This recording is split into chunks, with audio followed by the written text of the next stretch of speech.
तो hello guys, welcome back my create YouTube channel. उम्मीद करता हूँ आप सभी लोग खुश होंगे, बड़ी होंगे और मज़े में होंगे। गाइस आप सबको मैं अस्सलाम वालेकुम, सलाम, नमस्ते, आदाब गाइस। तो दोस्तों कैसे हैं? उम्मीद करता हूँ आप सभी लोग खुश होंगे, बड़ी होंगे और मज़े में होंगे दोस्तों। तो दोस्तों आज आपके लिए आए हैं बहुत ही इंटरेस्टिंग सा वीडियो होने वाला है, जिसका टाइटल है 3000 ईयर ऑफ इजराइल वर्सेस फिलिस्तीन। आज हम देखेंगे ये इजराइल और फिलिस्तीन के बीच आखिर ये कॉन्फ्लिक्ट बार बार होता है गाइस, आखिर इसकी जड़ क्या है और वजह क्या है, आज हम उस पर रिएक्ट करने वाले हैं गाइस। अगर आप प्लीज़ मेरे चैनल पर नए हैं, पहली बार वीडियो करते तो प्लीज़ मेरे चैनल को लाइक कीजिए, सब्सक्राइब कीजिए, ताकि आप लोगों के लिए और भी वीडियो लाता हूँ। तो चलिए गाइस देखते हैं इजराइल वर्सेस फिलिस्तीन। तो स्टार्ट करते हैं 1 2 3। फलस्तीन ये सिर्फ आज का मसला नहीं, बल्कि पिछले 3000 साल से 3000 इस सिटी को साल कब्जा करने की लड़ाई चल रही है। आज से और अभी तक खत्म 3300 नहीं साल हुआ। पहले अल्लाह ने मूसा अलैहिस्सलाम को हुक्म दिया कि बनी इसराइल यहूदी को इजिप्ट में फिरौन की गुलामी से निकालकर आजाद कर दो। और फिर बहुत मुश्किल से फिरौन ने आखिर बनी इसराइल को आजाद कर दिया, जिसके बाद मूसा अलैहिस्सलाम बनी इसराइल को लेकर फलस्तीन के पास आए और कहा कि इस सिटी पर हमला करो। लेकिन बनी इसराइल ने कहा कि आप और आपका रब जाकर लड़े, हम ये लड़ाई नहीं करने वाले। जिसकी वजह से अल्लाह ने 40 साल तक इन्हें इस डेजर्ट में रहने की सजा दी, जिधर मूसा अलैहिस्सलाम पर आसमानी किताब तौरात नाजिल हुई।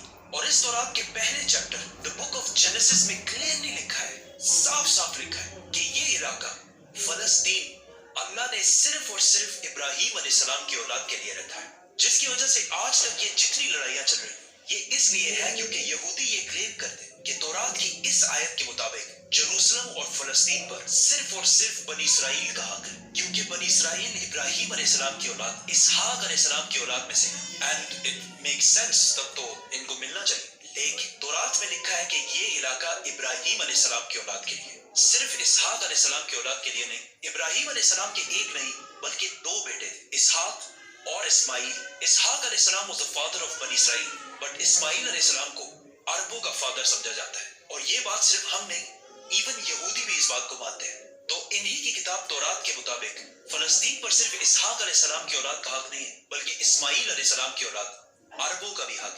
मूसा अलैहिस्सलाम के साथ 40 साल डेजर्ट में रहने के बाद आखिर बनी इसराइल ने जाशुआ की लीडरशिप में फलस्तीन को फतह कर लिया। लेकिन कुछ ही अरसे बाद ये सिटी इनके हाथ से दोबारा निकल गई और फिर अगले 300 साल तक बनी इसराइल इस सिटी को दोबारा हासिल नहीं कर सके। लेकिन 300 साल बाद बनी इसराइल ने दाऊद अलैहिस्सलाम की लीडरशिप में इस सिटी जेरूसलम को दोबारा फतह कर लिया और उनके बेटे सुलेमान अलैहिस्सलाम यहाँ पहली दफा अल्लाह की इबादत के लिए एक मस्जिद, एक टेंपल बनाया। सुलेमान अलैहिस्सलाम के बाद यहूदियों ने फलस्तीन और जेरूसलम पर 400 साल तक हुकूमत की। लेकिन 400 साल बाद बेबीलोन इराक में एक बहुत ही ताकतवर एम्पायर बन चुकी, जिसके बादशाह बख्त नसर ने अपनी एम्पायर को बढ़ाने के लिए फलस्तीन पर हमला कर दिया और जेरूसलम को तबाह बर्बाद कर दिया और उसके अंदर हजारों यहूदियों को शहीद भी किया और उस टेंपल को भी तबाह कर दिया जो सुलेमान अलैहिस्सलाम ने बनाया। और जितने यहूदी जिंदा बच गए थे उन सारों को गुलाम बनाकर अपने कैपिटल बेबीलोन इराक ले गए और 70 साल तक यहूदी इराकियों की गुलामी करते रहे। लेकिन 70 साल बाद इराक पर ईरान के एक बहुत ही नेक बादशाह साइरस द ग्रेट ने हमला कर दिया, जिसे हम जुल्करनैन के नाम से जानते हैं। साइरस द ग्रेट ने इराक की इस हुकूमत को फतह कर लिया और यहाँ जितने भी यहूदी थे उन सारों को वापस फलस्तीन भेजा और उन्हें फंड्स भी दिए कि वापस जाकर सुलेमान अलैहिस्सलाम के टेंपल को दोबारा बना, जो इससे पहले तबाह कर लिया गया।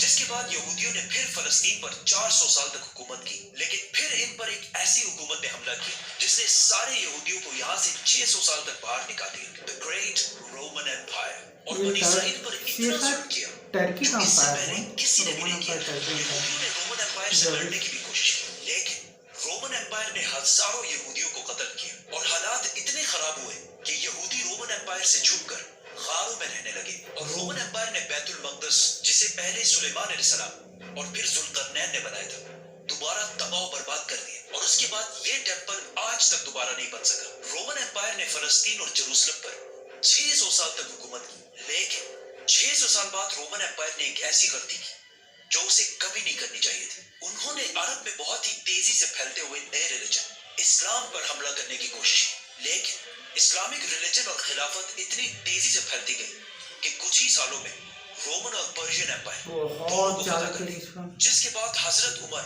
دنیا کے سب سے طاقتور بادشاہ بن گئے، جن کی حکومت الیگزینڈر دی گریٹ کی امپائر سے بہت بڑی تھی۔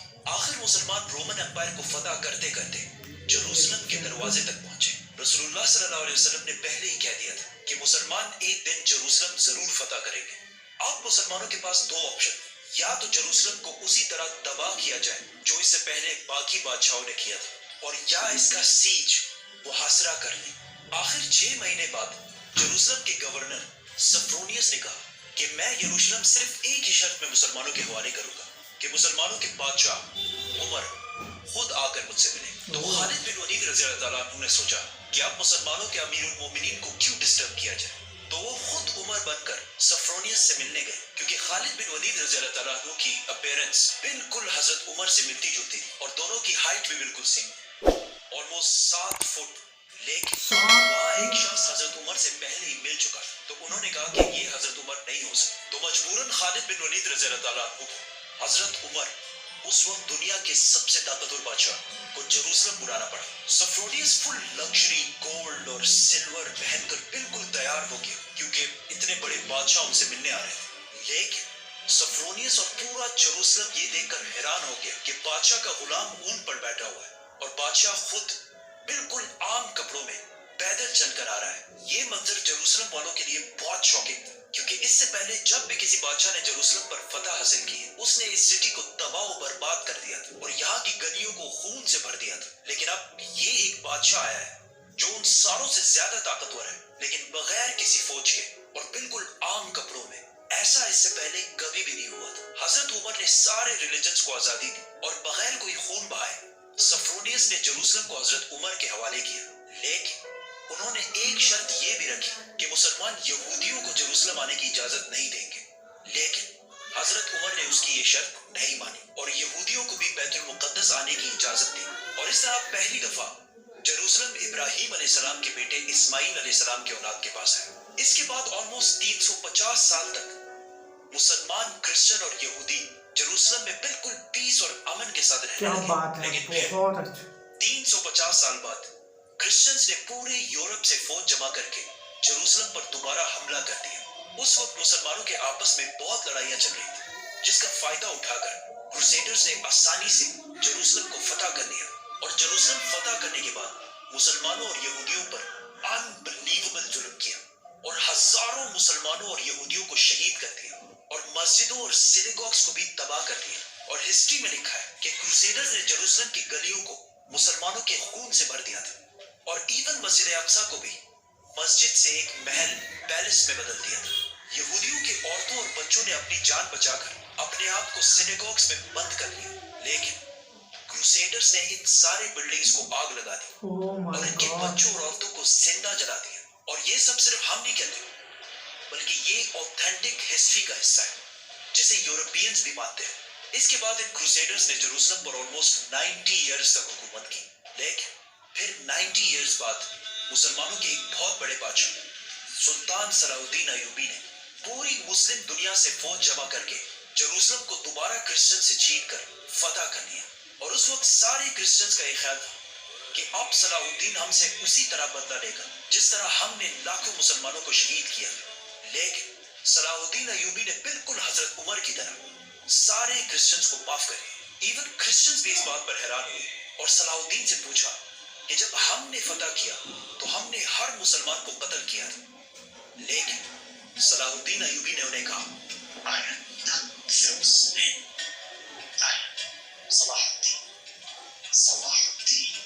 صلاح الدین ایوبی نے ان سارے ریلیجنز کو دوبارہ آزادی دی اور مسجد اقصی جسے محل بنا دیا گیا تھا اسے دوبارہ مسجد بنایا اور ادھر پہلی نماز ادا کی۔ جروسلم کو جب بھی کسی بادشاہ نے فتح کیا ہمیشہ ادھر بہت خون بہایا ہے، سوائے مسلمانوں کے جنہوں نے ہمیشہ بالکل پیس اور امن کے ساتھ اس سٹی کو فتح کیا۔ صلاح الدین ایوبی کے بعد ایک بار پھر سارے ابراہیمک ریلیجنز جروسلم میں بالکل پیس اور امن کے ساتھ 800 سال تک رہے۔ 800 سال، لیکن 800 سال بعد اور آج سے 100 سال پہلے جب جروسلم پر آٹومن ایمپائر کی حکومت तो वर्ल्ड वॉर 1 के बाद अरबों ने ब्रिटिश के साथ मिलकर उस्मानिया खिलाफत को हमेशा के लिए खत्म कर दिया कि हम अरबों पर ये टर्किश लोग आके क्यों हुकूमत कर रहे हैं। तो इस नेशनलिज्म की वजह से फलस्तीन भी मुसलमानों के हाथ से निकल गया। लेकिन थोड़े ही अरसे पहले ब्रिटिश और यहूदियों की आपस में डील हो चुकी थी कि अगर ब्रिटिश को ये इलाके मिले तो वो इधर एक यहूदी स्टेट बनाएंगे। और ये मुआहिदा हुआ क्यों था? क्योंकि इससे पहले यहूदी यूरोप के हर field, business, science, medical, banking, हर चीज में बहुत स्ट्रांग हो चुके थे, जिसकी वजह से यहूदी यूरोप के सबसे ताकतवर और रिच कम्युनिटी बन गए। तो इनकी सपोर्ट हासिल करना ब्रिटिश के लिए सबसे जरूरी था। और पिछले 1800 साल से यहूदियों के पास अपना कोई भी मुल्क नहीं था। तो उनमें से कुछ यहूदियों ने ज़ायनिज़्म की सोच शुरू की कि हमारा यहूदियों का भी एक अपना मुल्क होना चाहिए। और इसके लिए उन्होंने इसी फलस्तीन के इलाके को चुना। और ये मुल्क हासिल करने के लिए उन्होंने हर तरफ से कोशिश शुरू की। यहूदियों ने इवन उस्मानी खलीफा सुल्तान अब्दुल हमीद से भी डील करने की कोशिश की, लेकिन उन्होंने साफ इनकार कर दिया, जिसकी वजह से यहूदियों को समझ आ गई कि अगर अपना मुल्क बनाना है तो उस्मानिया सल्तनत को खत्म करना जरूरी है। और जैसे ही वर्ल्ड वॉर 1 के बाद ऑटोमन एम्पायर खत्म हुई और फलस्तीन ऑटोमन एम्पायर से ब्रिटिश की तरफ चला गया, तो यहूदी पूरी दुनिया से इसी सीक्रेट प्लान के तहत फलस्तीन शिफ्ट होना शुरू हुए और फलस्तीन के मुसलमानों से जमीनें डबल ट्रिपल प्राइस पे खरीदने लगे, क्योंकि पैसा तो उनके पास बहुत था। ब्रिटिश एम्पायर ने भी बेल्फोर डिक्लेरेशन में यहूदियों के एक अलग स्टेट होने को सपोर्ट किया, ताकि वर्ल्ड वॉर्स में यहूदियों का सपोर्ट और पैसे दोनों हासिल कर सके। और स्पेशली वर्ल्ड वॉर 2 के बाद यूरोप में हिटलर के यहूदियों पर जुल्म के बाद यहूदी और भी ज्यादा पूरी दुनिया से फलस्तीन में जमा होने लगे और फलस्तीन में आहिस्ता आहिस्ता लड़ाइयां बढ़ने लगी, जिसकी वजह से यूएन ने एक फैसला सुनाया कि फलस्तीन को 3 हिस्सों में डिवाइड किया जाएगा। एक हिस्सा फलस्तीन, दूसरा इजराइल और तीसरा जेरूसलम, जो इन दोनों में से किसी का भी नहीं होगा, बल्कि यहाँ यूएन की हुकूमत होगी और इसमें सब रिलीजन्स को आजादी होगी। जिस पर अरब ममालिक ने इस फैसले की सख्त मुखालफत की और इजराइल के आजाद होने के सिर्फ एक दिन बाद इजराइल पर हर तरफ से हमला कर दिया। इजिप्ट, जॉर्डन, सीरिया, तीनों की फौजें एक साथ इजराइल में दाखिल हुई, लेकिन बहुत ही बेशर्मी से अरब ममालिक ये जंग हार गए और एक ऐसे मुल्क से हारे जो उनसे साइज में बहुत छोटा और जो इस जंग से सिर्फ एक दिन पहले आजाद हुआ था। इस हार की वजह से जो प्लान यूएन ने इस जंग से पहले बताया था, उसका सिर्फ 40% इलाका फलस्तीनियों को मिला और 60% इलाका इजराइल ने फतह कर लिया और इवन जेरूसलम की आधी सिटी को भी फतह कर लिया। इजराइल अकेले ये जंग नहीं लड़ रहा था, बल्कि इसके साथ पूरी दुनिया का सपोर्ट भी था। इवन रशिया और यूएस दोनों का सपोर्ट इजराइल के साथ था। इजराइल ने ये इलाके फतह करके टाइम बिल्कुल भी जाया नहीं किया और 7 लाख अरबों को फलस्तीन से बाहर निकाल दिया। 7 लाख, जिसकी वजह से फलस्तीन में आहिस्ता आहिस्ता यहूदी ज्यादा और अरबी कम होने लगे। इस जीत के बाद इजराइल बहुत स्ट्रांग बन गया और पूरी दुनिया से और भी ज्यादा यहूदी इजराइल में जमा होने लगे। इसके बाद यहूदियों ने अपने आप को अरब के बिल्कुल सेंटर में एक बहुत ही मजबूत हुकूमत बना ली थी। लेकिन फिर भी ये 2 इलाके वेस्ट बैंक और गाजा इजराइल के कंट्रोल में नहीं थे। लेकिन आज से ऑलमोस्ट 60 साल पहले 1967 में कुछ मिसअंडरस्टैंडिंग्स की वजह से यहाँ जंग एक बार फिर शुरू हो गई और एक बार फिर इजिप्ट, जॉर्डन, सीरिया वर्सेस ये छोटा सा इजराइल। तो गाइस ये था वीडियो, काफ़ी अमेजिंग सा वीडियो था और ये सर ने बहुत अच्छी तरह एक्सप्लेन किया। गाइस बहुत ज़्यादा अमेजिंग इनका वीडियो लगा, बहुत ज़्यादा, और जो इनका बताने का तरीका है वो भी काफ़ी अमेजिंग है। पूरी सबूत के साथ, हिस्ट्री के साथ इन्होंने बताया कितना जुल्म हुआ वहाँ पे गाइस, और आज भी है और आज भी हो रहा है। और ये मुझे नहीं लगता होने चाहिए, क्योंकि एक टाइम पे ना गाइस उस एरिया को जो इस्लाम के जो 2 बेटे थे, एक इस्माइल का, उनका वहाँ पे राज होना था। और ये जेरूसलम बहुत पुरानी सिटी है गाइस, जिस हिसाब से बताया गया, और इसको मुसलमानों ने बसाया था एक टाइम पे। और इवन यहाँ पे मुसलमान नहीं थे, यहाँ पे सभी रिलीजियस के लोग रहते थे। आप चाहे क्रिश्चियन देख ले, यहूदी देख ले या मुसलमान, वे एक ही जगह, एक ही छत के नीचे गाइस अपने जो ऊपर वाले हैं उनसे जो भी मानते थे वो मानते थे गाइस। बट कुछ मिस्ड अंडरस्टैंडिंग और वहाँ पे रोमन अम्पायर आ जाता है। एक तो वो टर्किश एम्पायर से वो उनका है गाइस, उन्होंने बहुत सारे यहूदियों को इवन मार के वहाँ से निकाल दिया था। उसके बाद ईरान का जो एम्पायर था उन्हें फिर से वहाँ पे वापस किया गाइस। और वर्ल्ड वार 1 के बाद बहुत सारे चेंजेस हुए गाइस। ब्रिटेन ने किस तरह एक छल के साथ इजराइल के साथ मिलकर गाइस वो ज़मीन जिसको सबको हक होना चाहिए था, खासकर मुस्लिमों को, क्योंकि गाइस वो जितने भी मुस्लिम लीडर आए वहाँ पे उन्होंने सबको आज़ादी दी, सबका वहाँ पे धर्म होगा, सबका वहाँ पे होगा गाइस। बट जो बाकी एम्पायर थे उन्होंने ऐसा नहीं किया, उन्होंने इतना ज़्यादा खून बहाया, चाहे यहूदी का बहाया हो या मुसलमान का, तो पूरा बहुत गाइस पूरे गलियों में खून बहाया। वो इसमें सर ने किस तरह बताया गाइस। और एक गाइस हिटलर को मारने के लिए, केवल गाइस हिटलर को हराने के लिए पूरी दुनिया एक तरफ और इजराइल और अरब एक तरफ थे गाइस। वो अकेला फिलिस्तीन क्या करता गाइस। तो आज भी वैसा हो रहा है गाइस और बहुत सारे हैं। और ये लोग मानवता को नहीं देखते गाइस, लोगों को नहीं देखते। होनी चाहिए, मुझे लगता है पीस बहुत ज़रूरी है गाइस। बहुत सारे लोग मर रहे हैं, अब टेलीविज़न में कितनी बेशर्मी के साथ दिखाया जाता है। अब ये यहाँ पे बड़े बड़े हैं लोगों को, बड़ी बड़ी कंट्रियों को सामने आना चाहिए, इवन इंडिया को भी सामने आना चाहिए था गाइस। तो ये था वीडियो गाइस, कैसा लगा आपको ये वीडियो? अगर ये वीडियो अच्छा लगा तो प्लीज़ मेरे चैनल को लाइक कीजिए, सब्सक्राइब कीजिए और बेल आइकन जरूर प्रेस कीजिए, ताकि आने वाली वीडियो आप लोगों के लिए और भी मज़ेदार लाता रहूँ। तो मिलते हैं गाइस।